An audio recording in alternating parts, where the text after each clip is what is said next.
300cc செக்மெண்ட்டில் Indian market விட்டு வெளியே போன பைக் BMW. ஏன் இந்தியன் மார்க்கெட் விட்டு வெளியே போச்சு அப்படின்னா என்னை பொறுத்தவரைக்கும் ஒரே ஒரு காரணம் தான் சர்வீஸ் காஸ்ட்டு. ஏன்னா 300cc செக்மெண்ட்டில் வந்து பஜாஜ் இருக்குது, அதுக்கப்புறம் KTM இருக்குது, அதுக்கப்புறம் ஜாவா இருக்குது, ராயல் என்ஃபீல்டு இருக்குது, ST இருக்குது, ட்ரையம்ப் இருக்குது. இவங்க எல்லாமே ப்ரைஸை வந்து ஓரளவுக்கு தான் லான்ச் பண்ணாங்க. ஆனால் BMW கிடையாது, ரொம்ப அதிகமாக ப்ரைஸ் லான்ச் பண்ணாங்க.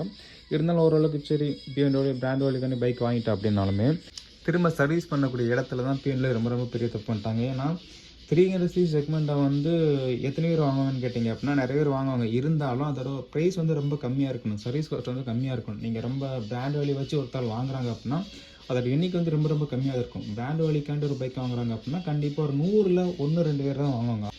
அவங்கள வச்சு தான் நீங்கள் சர்வீஸ் பண்ணணும் அப்படின்னா கண்டிப்பாக அந்த எண்ணிக்கை கம்மியாக தான் இருக்குது. அதை வச்சு நீங்கள் பைக் லான்ச் பண்ணிட்டு தான் இருக்கணும், டிஸ்கண்டினியூ பண்ணிட்டு கூடாது. நீங்கள் என்ன பண்ணியிருக்கீங்க, பைக் வந்து டிஸ்கண்டினியூ பண்ணியிருக்கீங்க.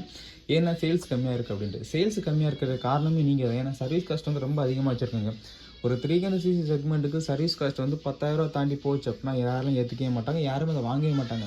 முதல் காரணம் அதுதான். ஏன்னா 300cc செக்மெண்ட்டுக்கு வந்து ஒரு 10,000 சர்வீஸ் காஸ்ட் அப்படின்னா யாருமே ஏற்றுக்க முடியாது.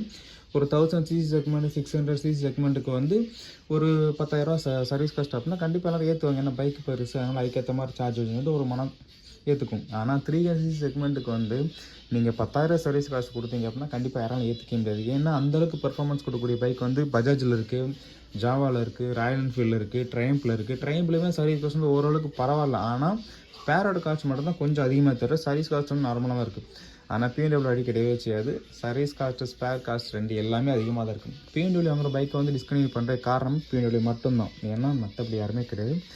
ஒரு பொருளை வாங்குறாங்க அப்படின்னா பிராண்ட் வேல்யூக்காக வாங்கக்கூடிய ஆட்களோட எண்ணிக்கை வந்து ரொம்ப ரொம்ப கம்மி. அப்போது அவங்களுக்காண்டி மட்டும்தான் பைக் லான்ச் பண்ணிக்கிங்க அப்படின்னா கண்டிப்பாக அந்த பைக் வந்து டிஸ்கண்டினியூ பண்ணிடக்கூடாது. நீங்கள் டிஸ்கண்டினியூ பண்ணிட்டீங்க அப்படின்னா அது நீங்கள் பண்ண தப்பு. ஏன்னா ஒரு 300cc செக்மெண்ட்டுக்கு வந்து சர்வீஸ் காஸ்ட் வந்து 10,000 யாருமே கொடுத்துருக்க மாட்டாங்க. நீங்கள் கம்மியாக தான் கொடுத்துருக்காங்க. அது நீங்கள் பண்ண பெரிய தப்பு. அதை விட்டு நீங்கள் இந்த மார்க்கெட்டை குறை சொல்கிறது அவசியமே கிடையாது.